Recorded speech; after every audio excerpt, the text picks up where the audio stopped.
Yo, Crypto Nation and mining family, what's going on out there? Yo, what's up, what's up? Hopefully everyone had a great holiday.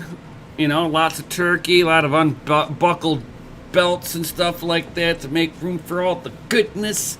Everybody adding on a pound or two through the holiday. We all know how it goes. Oh yeah.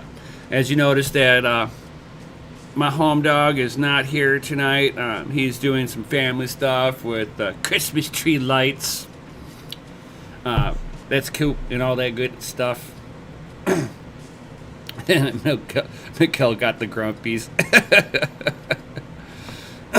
So what's going on, everyone? What's up, what's up? We got Jason the Tiger Osborne. What's going on? Yes, Fox Mining Protocol. I was just a pinch late because I had a friend over and he likes to talk and he just keeps on talking. He's like one of those really cool guys that he talks a lot. Nothing wrong with it. He just, whenever you got like a little bit of time left and he just keeps going, it's like, go. But you don't want to be rude to him because he's a nice guy. You know how that goes. Everybody's got that one friend.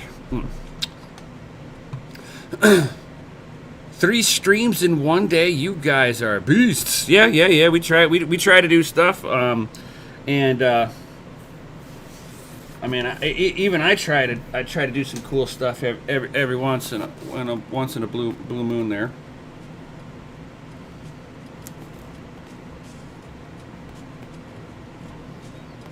What's in the box, right? You probably wonder what's in the box, right? I've been wondering what's in the box. we got some of that mail time. Mail time. The mail's here. Here's the mail. It never fails. It makes me want to wag my tail. When it comes, I want to wail.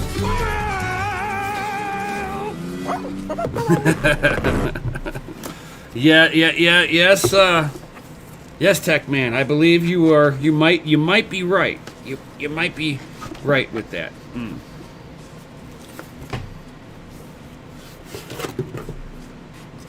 So I've got one of these things. Yo. It's so cute. It's so cute. Very cute, I have to say. It's definitely got that new smile to it. I've actually been wanting to know what's in the hash board itself and how to actually take this thing apart. No better time like the present. I want to take the back plate off for sure. Get out of my way. So, it's something that I've been kind of curious to see what kind of a hashing board is in here, because this is an ASIC. Through and through, it's a single board ASIC.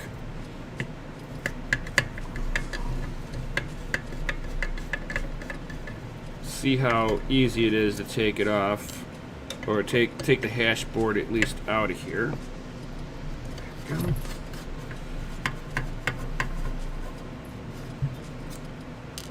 Definitely the first time this is getting pulled apart.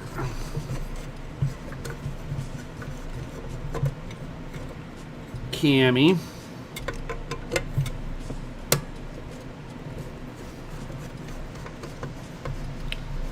Yep, it only has 4 screws on each side. Plus the screws to hold the fan in itself too, but let's see how it wants to release.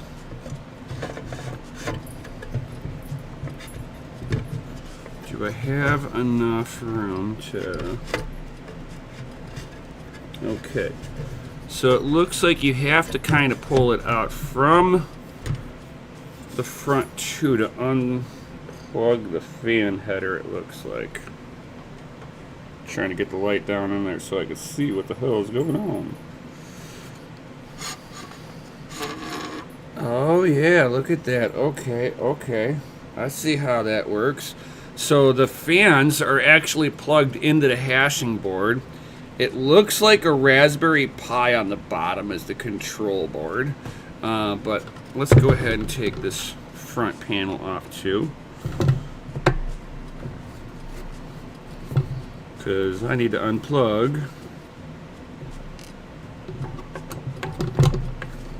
the fans off of this, and I should be able to do it. Now all the screws are the same, it looks like, so that makes it nice and easy.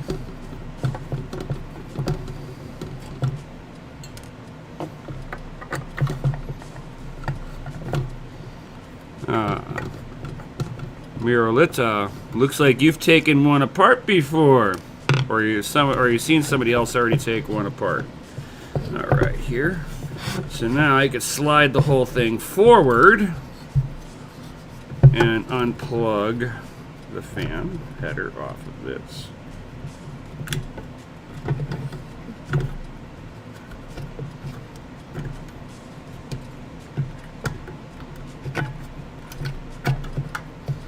All right, so we got snow fans, definitely some industrial style, like 90mm fans. They're not the big guys, that's for sure.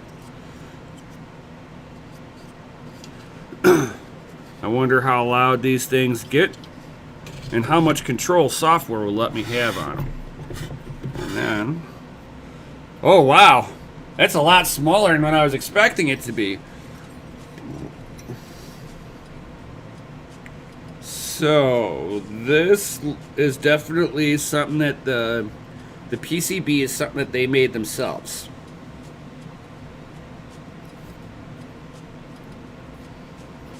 Now I'm the person that'll sit there and look at these things because I want to make sure during shipping none of the heat sinks are loose trying to fall off. So the first thing you always want to do when you get an ASIC is actually pop them off, and you're checking to make sure that none of these heat sinks here have detached themselves, and that this bigger heat sink on the back is in good shape too, which it looks like it is. But this really looks like the Bitmain L3 Plus hash board, but like cut in half. Like I would like the L3 hash board, I think came out just a little bit further. So that's actually pretty interesting. How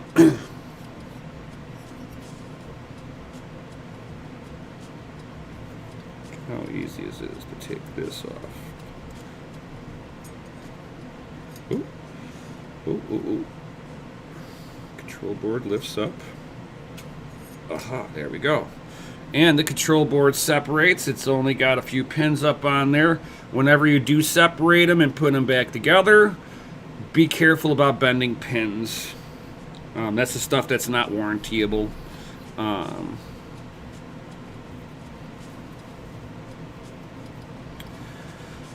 So this is definitely a custom PCB also, from Infotimic.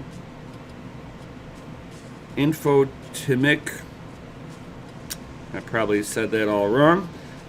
So it kind of has that Raspberry Pi-ish kind of look, but it's got a antenna for Wi-Fi built into it. An actual antenna. I'm sure that this is all the antenna controller here. Bless you, babe. So this definitely looks like where you would also flash it, so it's probably got all the controlling software for the ASIC board itself. So this thing will be mining Litecoin with Dogecoin, because that's pretty much how you do it. Carefully slot that back on there. Kitty, kitty. No, no, no. My box. I didn't get it with the power supply, so I'll have to have my own power supply. It is not a problem. I've got enough of them around, so it's not too bad.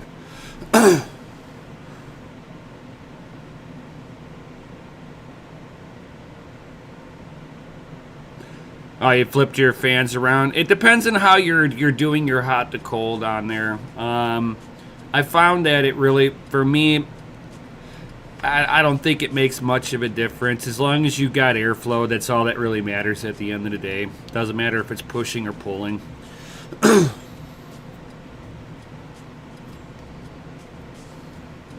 sure all of that's nicely, firmly seated on there.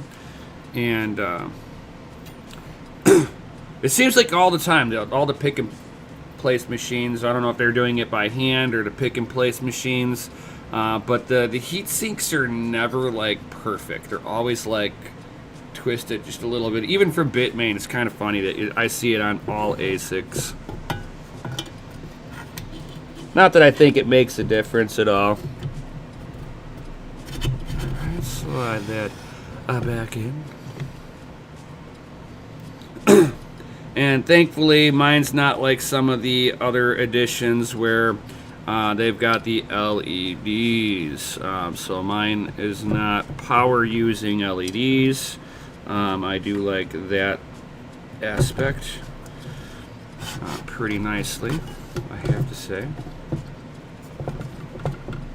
Alright, put that back in there like that, so.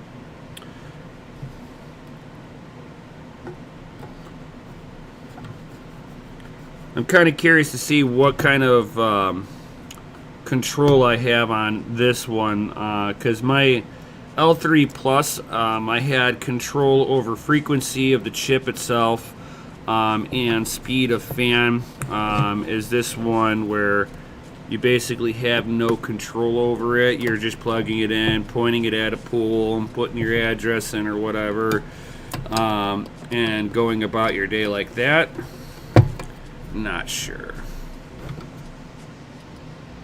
because I've been trying to keep myself to where I don't know what to expect with this. So I've been trying to not watch anybody else's review videos on this. I don't want to know how to get into these things or whatnot. I'm sure it will be it'll be self-explanatory because it's an ASIC. I've never had an ASIC be like, oh, this baffles me. No, they're pretty straightforward. It's why I like them. And what's nice about the backplate too is that they made sure that they had all the notches there. You got your power cable, your Ethernet, a micro SD card, and then your antenna to feed to come through. I'll be running mine wired. I've always been the wired kind of guy. I find that wirelessly, I have issues from time to time with like packet losses and stuff like that. And I'm not sure if this is only equipped with the low band Wi-Fi or if this has got the faster Wi-Fi. What is it, the 5.1 or whatever it is, or if it's going to be the 2.1 or whatever that the slower one is. I forget the frequencies that they hit, but I've got both bands here at the house. I'm curious to which one this unit supports. If it's the faster one, cool. I'm still gonna put it all wired in, just because I've got a huge network switch in the mining room. It's like a 24 port switch, so connections in is not an issue. I'm not even using all of them.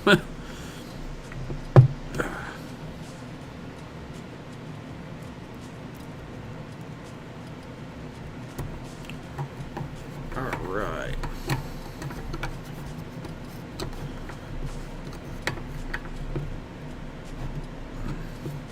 So bam. Nice and easy to take it all apart. Definitely a half a hashing board of an L3 Plus. Makes sense because the L3 Plus has 3 hashing boards, and you can tune them to be between 650 mega hash to about 750, depending on, lottery winner and which edition of the L3 Plus you got also made a difference. So I mean, considering that, you know, if I'm getting say 700 mega hash out of three boards, that this is going to do almost 2/3 the hash rate of one board. So not bad. And then for the power usage on there, it's like 235 watts or something like that. So really low wattage. If you had like a 1200 watt power supply in your computer, if you were like, you know, going, it's like, I'm not really big on mining, I don't have extra power supplies, or I didn't get it with the power supply for this, you can hook it up to a power supply on your computer and have it running next to it externally, as long as you had enough headroom on there. So if you, like for myself, I've got a 1200 watt power supply, and with me gaming or mining on this, mining, which will put it into the highest usage, you know, I'm 500 watts on a 1200 watt power supply. So I've got enough headroom to run this directly off of my PC, and I have the ports for it too. Otherwise, if you do not, and you're like, hey, I've got to run it on another power supply, but all I've got is normal PSUs, how do I turn it on? You're going to want a little connector like this. This is a 24-pin test port. So basically, this allows you to power on your power supply. It tricks the power supply that is plugged in, and the motherboard commanded it on. This is what you would normally use. Like, for instance, if you had a custom water block loop and you're like, I need to turn the loop on and check for leaks or get the air out of the system, this is how you turn it on without powering up the motherboard, just in case you have a leak out of any of your fittings and stuff. It's better to leak it on a board that isn't powered in any way, shape, or form. So this just kind of helps you out in that aspect. But also, if you are going to be mining with it and not hooking up any kind of power supply, and you're like, hey, I've got a couple of these, I'm going to run it off of one power supply, but I don't have a motherboard. Then you run one of these, power that on, and it will automatically turn these bad boys on. And then just kind of treat these at the 80% rule, so never load up more than 80% usage of load onto the power supply at any one given time. After that, you're talking about power instabilities. I mean, considering that these things are really low wattage. I mean, you're talking, what, 230, 235 wattage, give or take. So there's, it's like you can sit there and load up a few of these onto a 1,000 watt power supply and be very safe. Be like, say for instance, 2 for sure. I'd have to kind of see how these things really power off the wall, to see if they are, if you would want to put 3 of these onto a single power, 1,000 watt power supply. Not so much because 600 watts is a lot, but I'd like to see if there's any kind of like spikeage. Because that's like the big thing that you got to really worry about, is if it tries to spike, and if it does spike, how long does it spike and hold?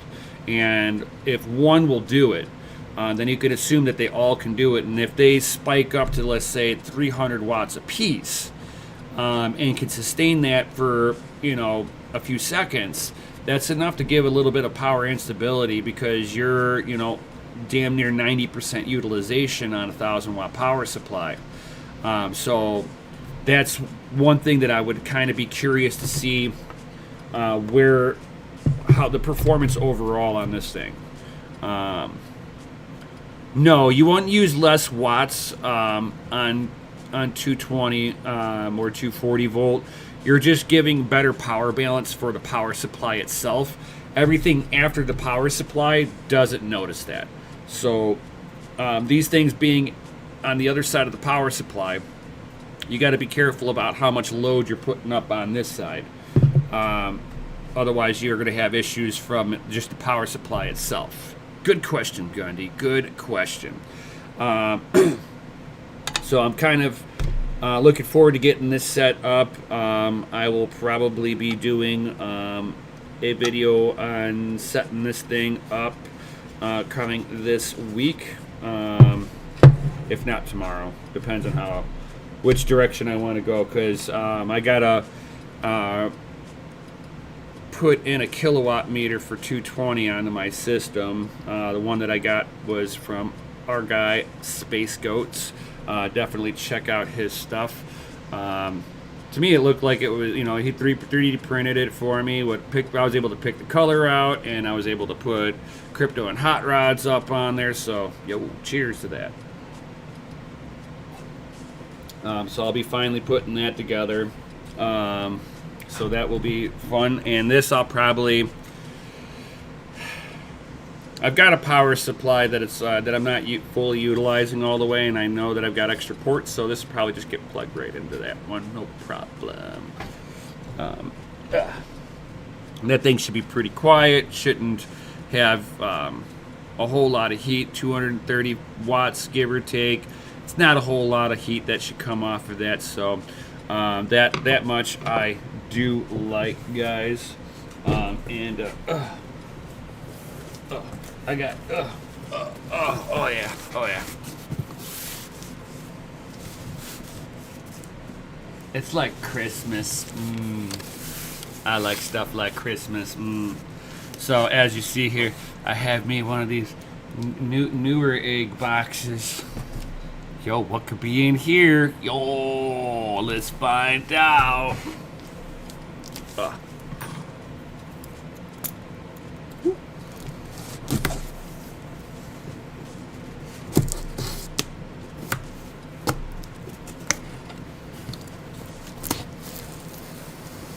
Nothing like an E3 to heat the garage. I actually use those to help heat the house. It's very, very good at that. Whoop. We got Rona pockets here. We got lots of Rona pockets.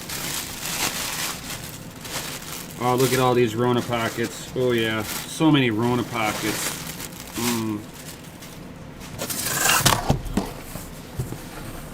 Ooh, more Rona pockets.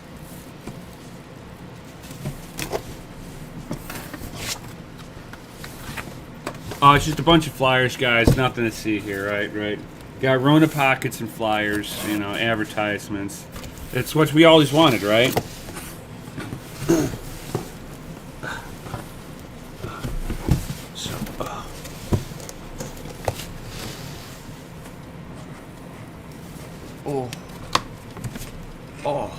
Oh yeah. Oh yeah. It's a good one, Hoser. Very good. China Air. Yeah. Oh, this is a good one, Hoser. Oh, bam. Azrock. Steel Legend. And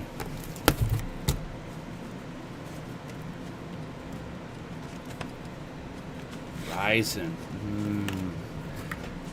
That means it'll mine pretty good. Yo. That's actually a pretty big frickin' motherboard. A lot bigger than I was expecting it to be. And it's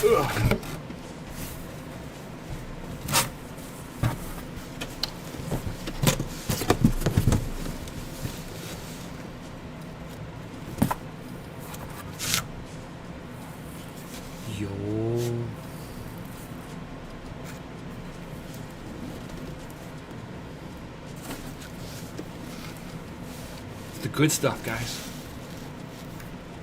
Bam! Yo! Me and always looking for a good deal, right?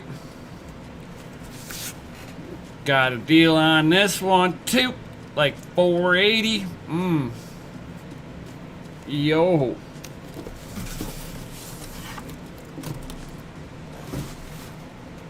So 480 on that one, and then this thing was like 60, 70 bucks for the motherboard.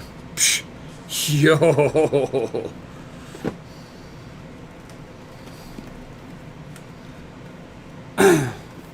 So, yo.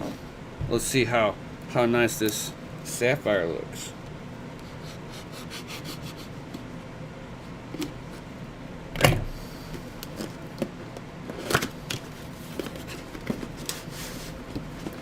Oh, that's kind of funny. We get the bulk packaging inside of the box. So that's kind of funny. Very, very plain on the inside. Not a whole lot of protective packaging in here. Got a little itty bitty piece of foam at the very bottom. You can tell that this is like the bulk purchase, and then they slapped it inside of the fancy packaging. This is like bubble wrap stuff, not even taped shut.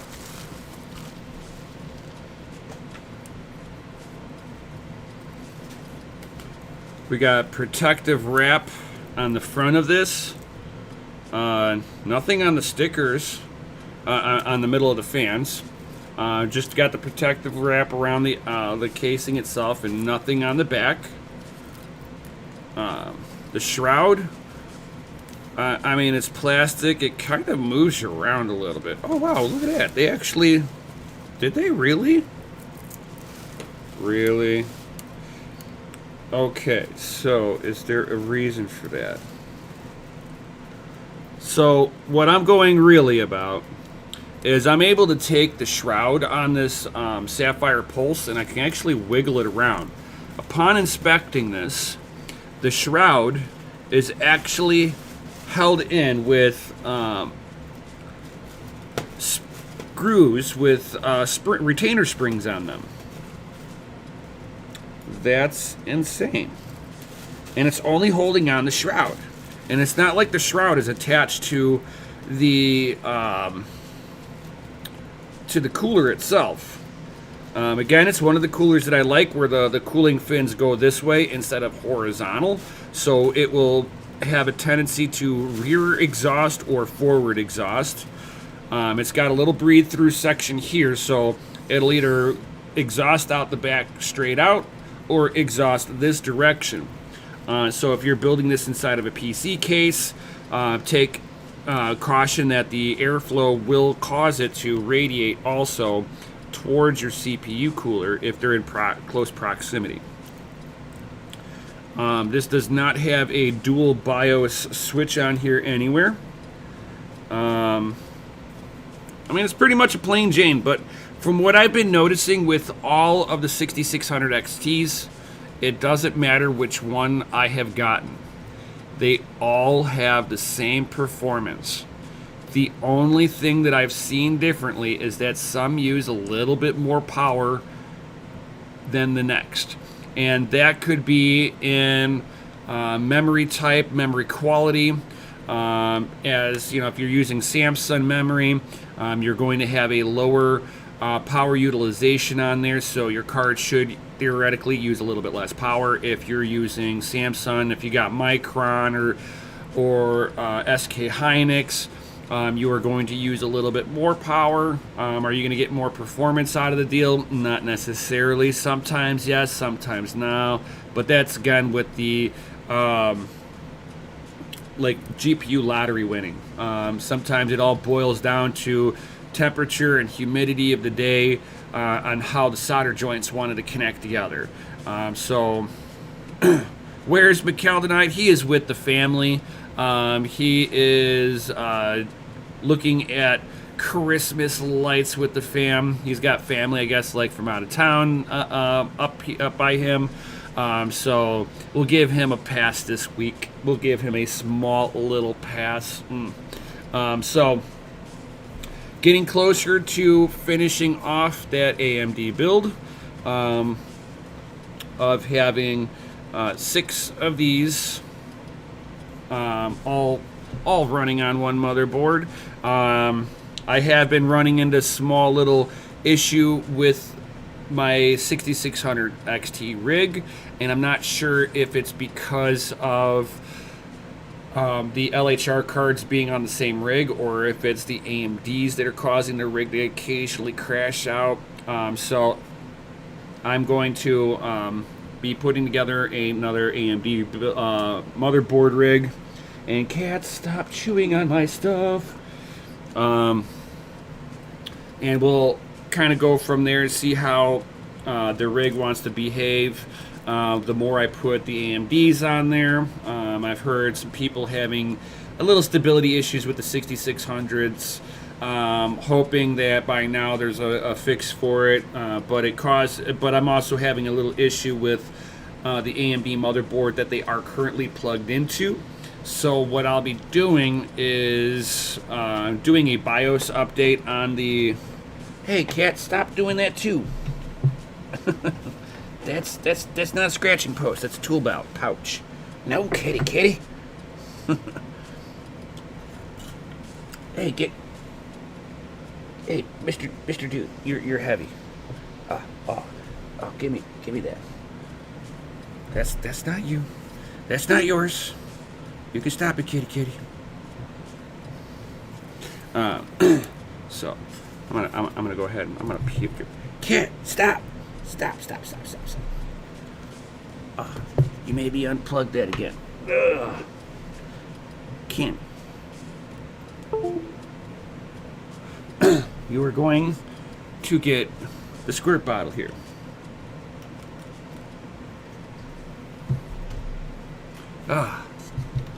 Sometimes I love these cats, but sometimes they are a small pain in the buttocks.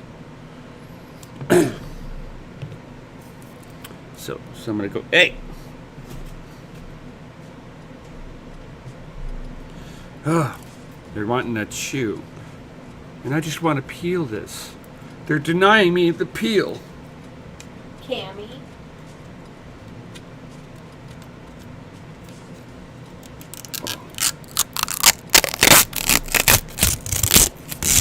Ooh, that was satisfying, actually. That was like stripped off with authority.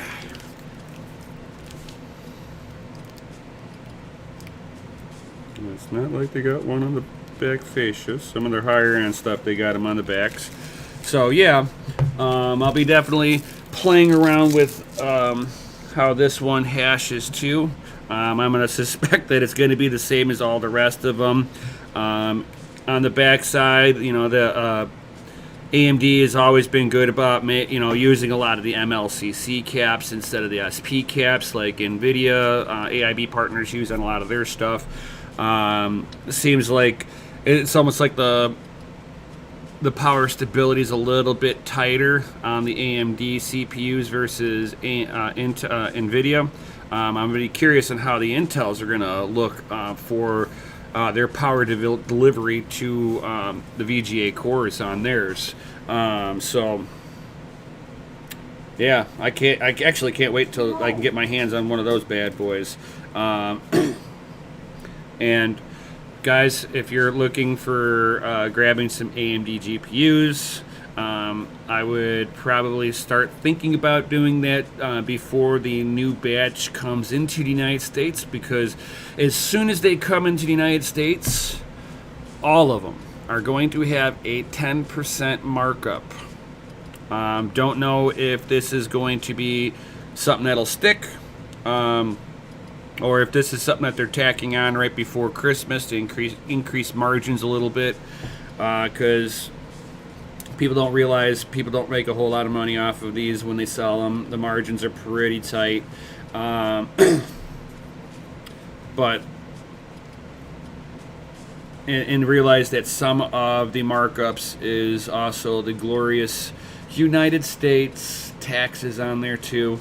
GPUs wouldn't be as expensive as they are if it wasn't for our bloody government helping out with this whole thing of let's penalize Americans for buying electronics that no company in the United States produces here.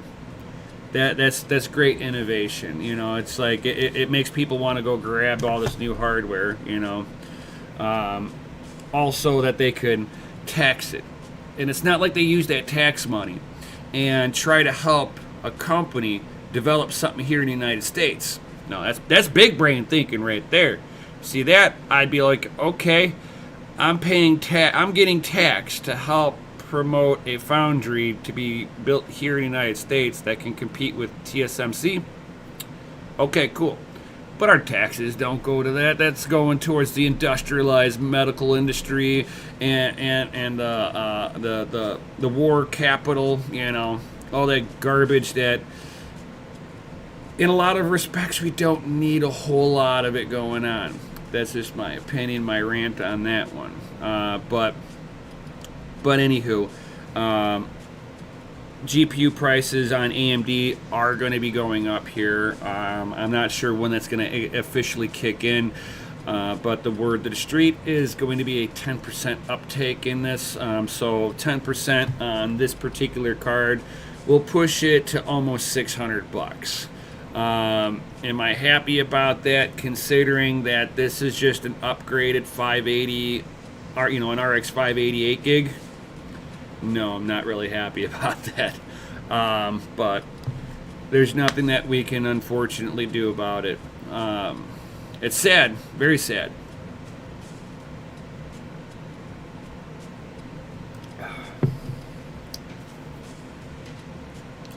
We are the consumers of the great garbage, yeah. Let's see how this thing looks. This thing, looks big. I wonder how big the motherboard really is underneath here. So let's see here. Let's get ready to rumble.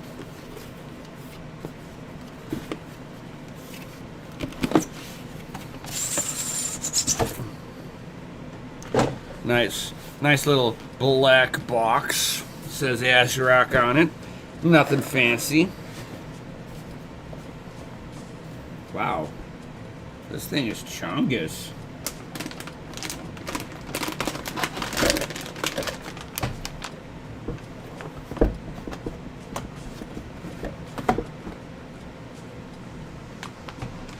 Put that here. Comes with some cables for hard drives, instruction manual, a standoff probably for like an M.2, a screw for the M.2, another screw for an M.2, so it's got multiple positions of it. Cat, stop.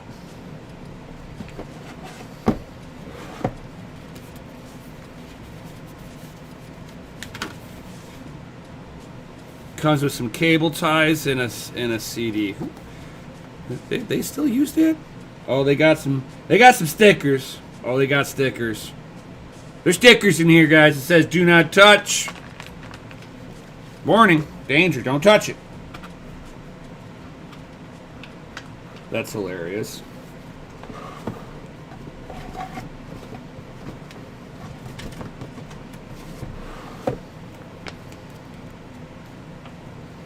We got another standoff for the other M.2. So we have two standoffs in there for M.2s. BIOS setup and yada yada yada yada. Stuff that I really don't care about because it's going to go into a mining situation here next.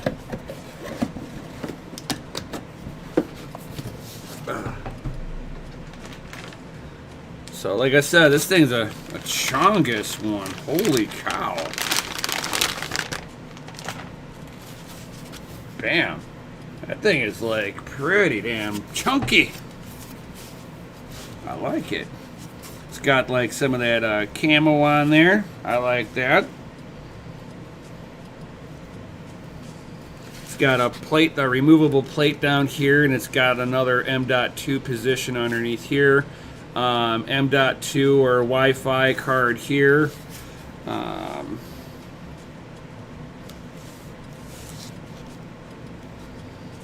And I love AMD for having the error counter on here, so if it fails to boot, it'll post where it stopped at, whether it's RAM allocation or something like that.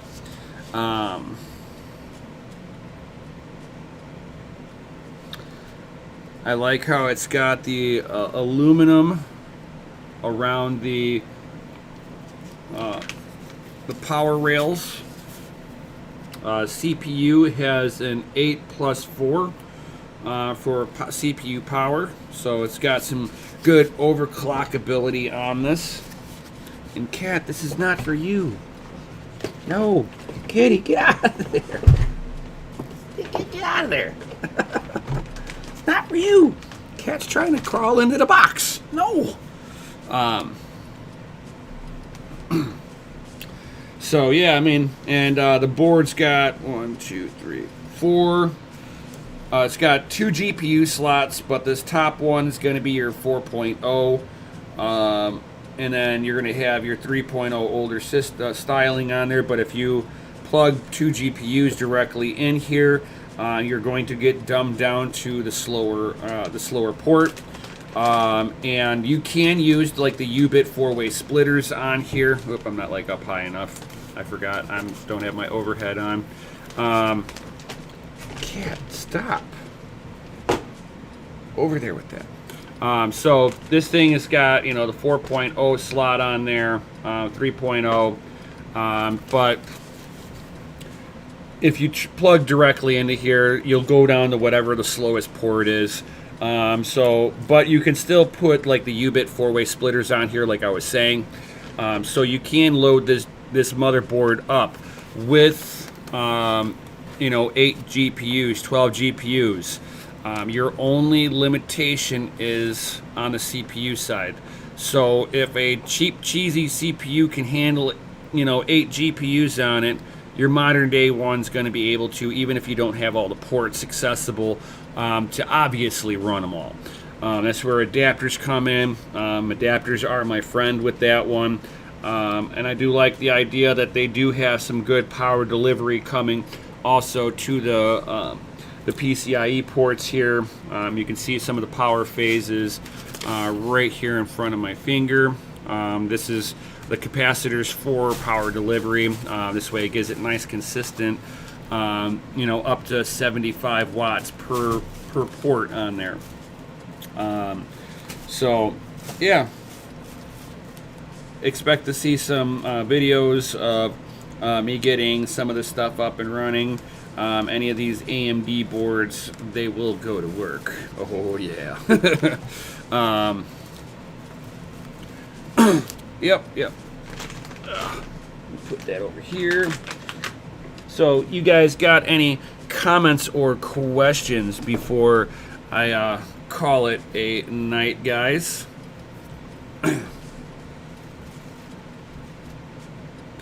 No second angle.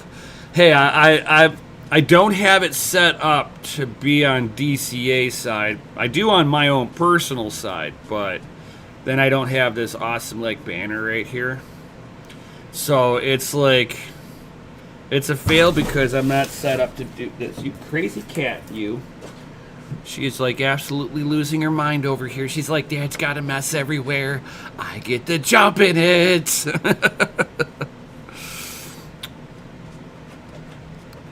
Oh, Gundy with the DogeLord.com. Don't delay, buy today. Yes. And as soon as it can be, Doge Lord coffee. Don't delay, brew today. You can have some smooth Doge Lord coffee for Christmas. Yo, let's just imagine. So you guys got any other comments or questions or anything like that before I head up out of here? Oh yeah, definitely. Gotta drop those FAs in the chat, everybody. Everybody, spam that chat. Spam it. Go ahead and spam it. FA in the chat. Go ahead.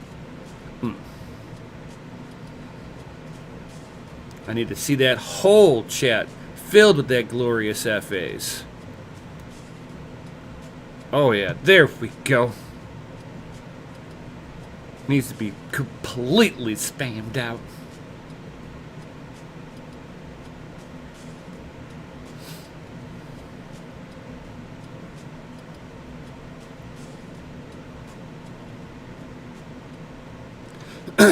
to all you sexy motherfuckers, DCA Adventure is rated F for fucking awesome. And yes, I saw that question, Crypto Bedell. Yes, we should be doing something tomorrow since it is the last Sunday of the month before we start looking into that last month of the year, guys. Last month of the year. I hope that your grind for the year is going to pay off for the following year, guys. It's like I hope everybody has been working on their hustle, DCAing into themselves to free themselves from the shackles of job slavery. Become an entrepreneur.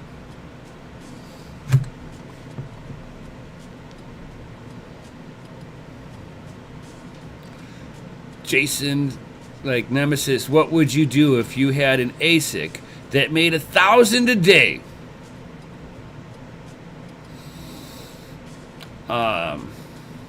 I would try to get my hands on as many of those as I could. If it was making $1,000 a day. I mean, if it's making $1,000, it all depends on what coin that ASIC's for. Because, like, typically ASICs will start off when they come punching out firsthand. Batch 1 gets released. They sit at the highest profitability. Batch 2 comes in, it drops. Batch 3, it drops. Batch 4, it drops. So it won't be sustainable at 1,000 forever. Usually you get a couple of months like that until more batches are released out. And you'll watch how the batches get released out. Because you'll be like, oh yeah, I'm making all this. Oh yeah, I'm making all this. Oh yeah, I'm making all of this. Well, at least I got my money back.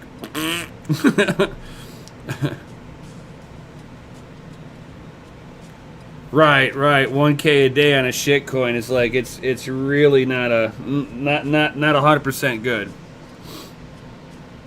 Because it won't be sustainable. No altcoin out there has been able to really sustain any of its mining long term for profitability, especially once they were switched over to ASICs. There's been a lot of coins. Profitability for the mining side has been absolutely destroyed because they just produced way too many of the ASICs, flooded the market, and killed it. If you're talking like 1,000 a day on Bitcoin, oh man, shut up and take my money. That's what I would be like. Anything else? I don't know. Don't know. That one's hard to say. I mean, if somebody like gave me a miner that was an ASIC that was making 1,000 a day, I wouldn't tell them no. But if I had to pay for it and it was some speculative coin, it's like unless the miner itself is worth $1,000, or let's say they could guarantee that another batch wouldn't be released until X time, and I would make my money back in X time before next batch got released. I might be interested in something like that, but as far as like trying to make a business out of it, no.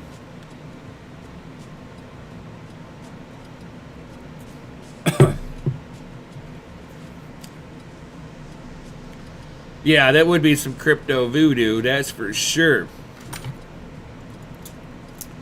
But not saying that it's impossible to happen, but you're talking like some breakthrough technology to fucking mine on a particular coin. That would be insane. But you're also going to talk about somebody going to charge buku bucks, and let's say they can guarantee you that you're gonna make $1,000 a day for 30 days. They can't charge. I wouldn't pay more than 20 grand on it, because if I'm going to put up 20 grand, I should be able to make recoup 50% before the market shits itself. So if it starts encroaching that they're like, well, you're guaranteed to make $30,000, so we want 28. It's like, no. I'm not spending 28K to make $2,000. No, that's not smart business. And they'd be like, well, it paid for itself, and then you got all the time to mine on it. It's like, yeah, but you got diminishing returns over time. So how quick is that diminishing returns? Is it next batch, and I go from 1,000 to 200 a day for the next 30 days, and then the next month I'm down to $50 a day. So I spent $20,000 for a highly diminished return. So that's why you always kind of gotta, make sure of what you're really looking at before you dive into a altcoin. But that's just me. Yeah, first quantum miner. Yeah, imagine the first Bitcoin quantum miner. Oh, you just a handful of those would probably double the network hash rate on there. It's like, oh my god, they better be worth it. And they would be like big bucks. Probably only liquid cooled.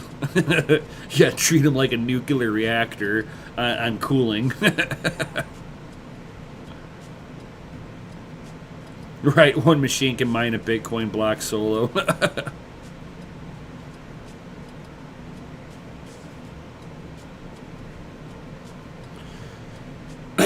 Okay, so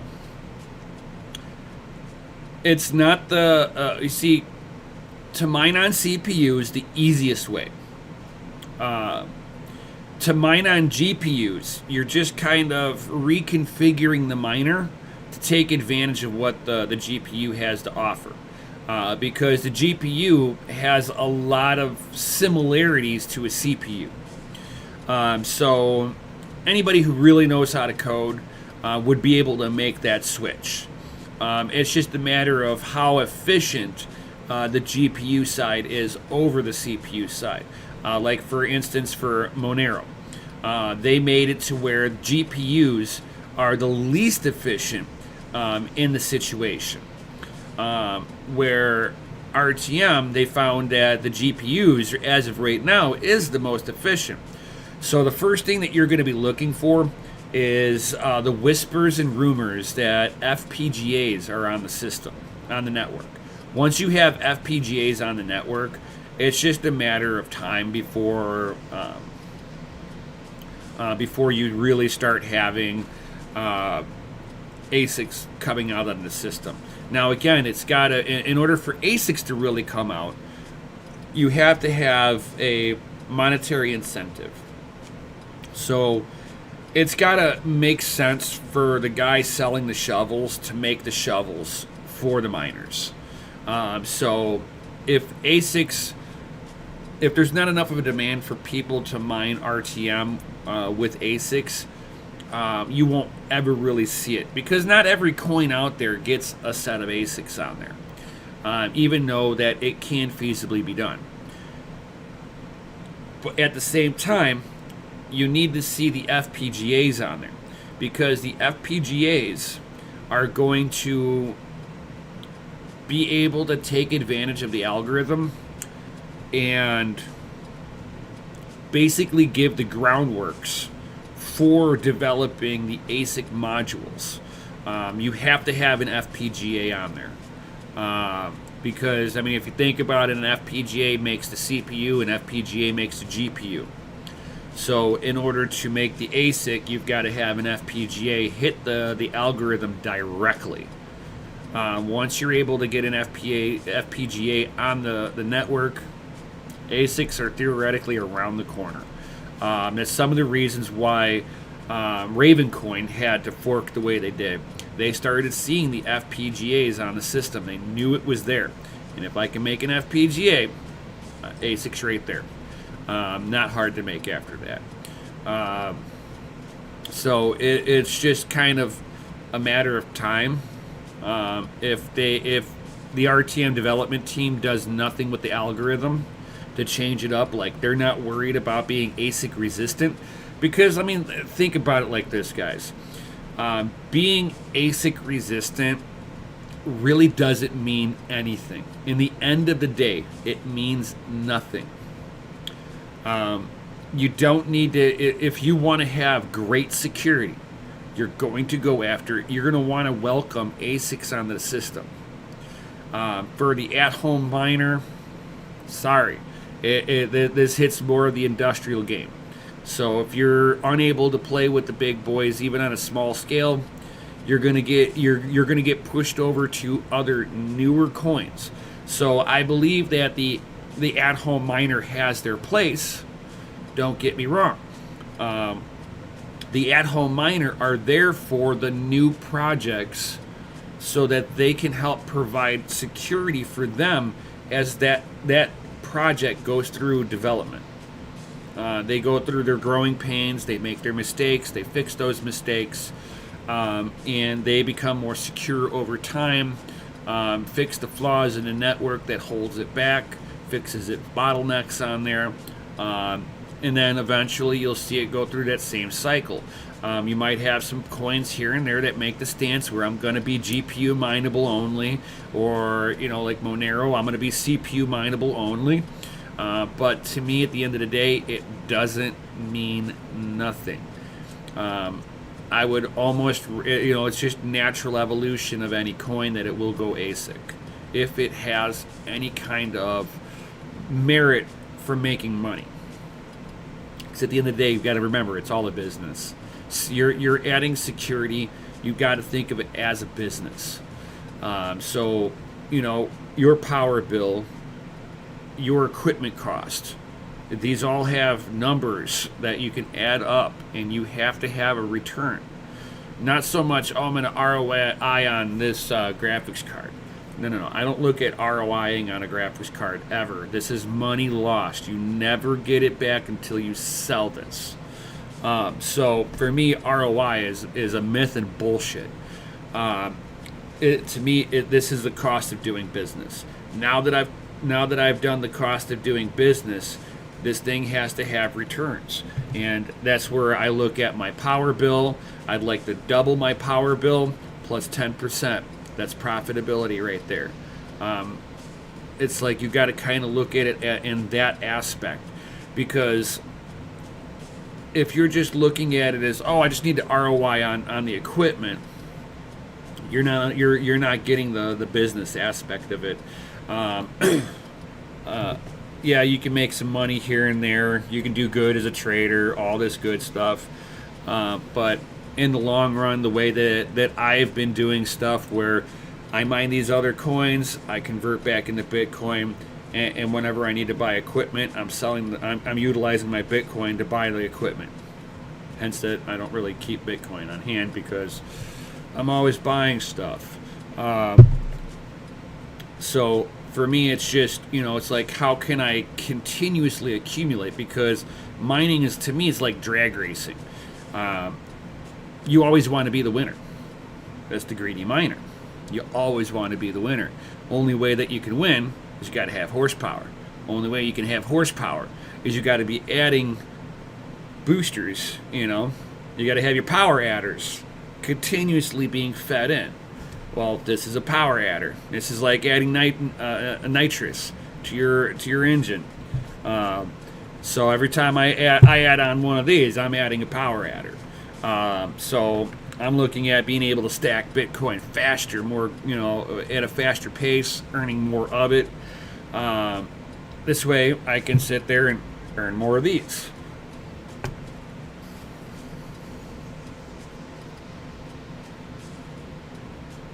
For the home miner, would it be in their best interest to take their earnings and throw it into the node pools, like in nodes, not advice?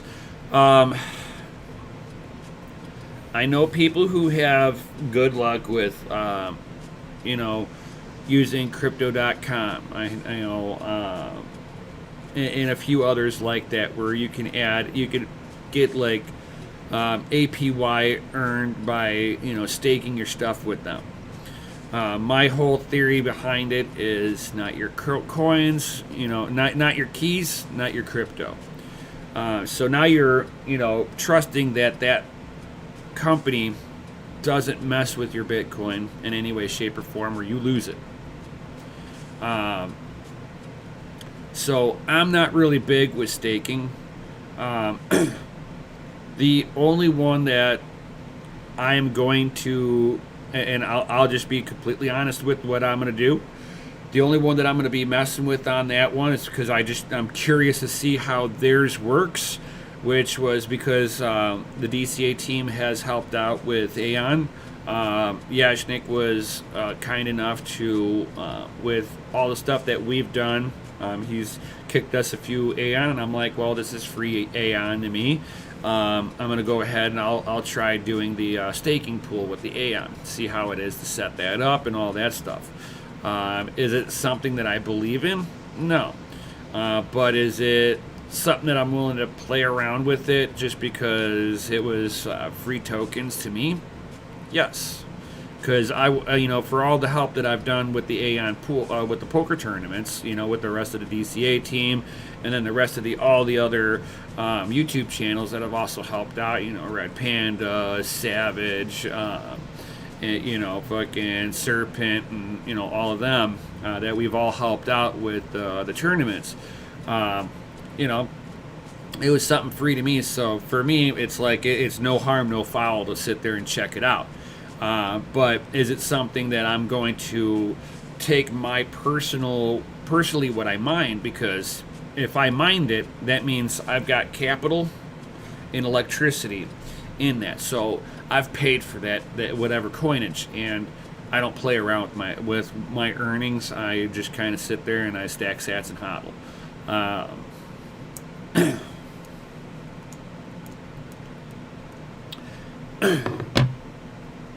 But yeah, as far as tomorrow, we should have a Patreon exclusive. So if you guys want to be part of the Patreon video tomorrow, links are down below, guys. Go ahead, sign up for the Patreon, and you can get some of that behind the scenes knowledge. You can sit there and join the coolest one of them all with me and Mikkel, the mining side of it. We're the cool ones here. We just got, no, just kidding. We're all cool. So we got different flavors. So we got trading, we got DCA Your Brand with Dojord, we got trading with Jay the Weatherman, the MMA exclusive fighter for the DCA brand. I fucking love it. Good luck to Jay with his training to be an MMA fighter, which that'll be pretty cool. But if you would like to join in with that stuff, got different options, different tier levels for you, all producing great value, great hidden content in there. The mining section has a way for you to mine Monero with 0% dev fee, and they're in Linux and in Windows. Ooh, so I show you how to do it. Super awesome. Something that I figured out how to do with the Raspberry Pi, and then I found out that I can do the same thing with Windows, and I have it all in the Patreon. So if you guys want to join the mining section, feel free. It's only $25 a month on there, so it's really not much.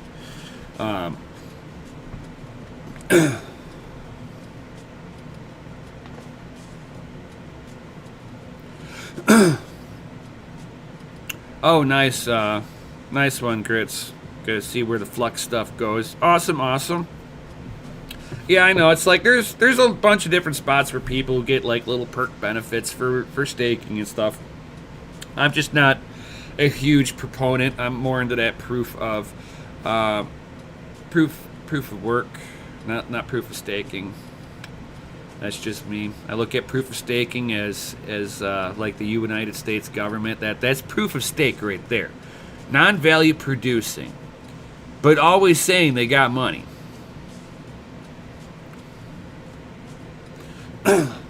And if you're new here, definitely, guys, smash that Lizzie like button, subscribe if you're new here.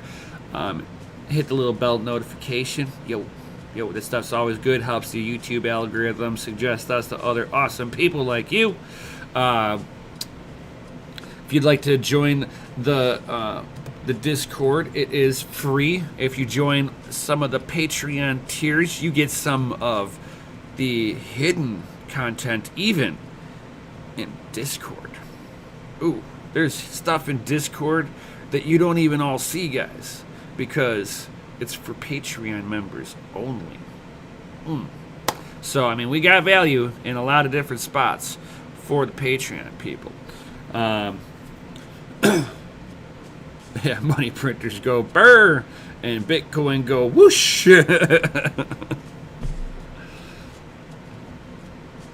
So if you guys don't have any other comments or questions, definitely smash that Lizzie like button, all that good stuff.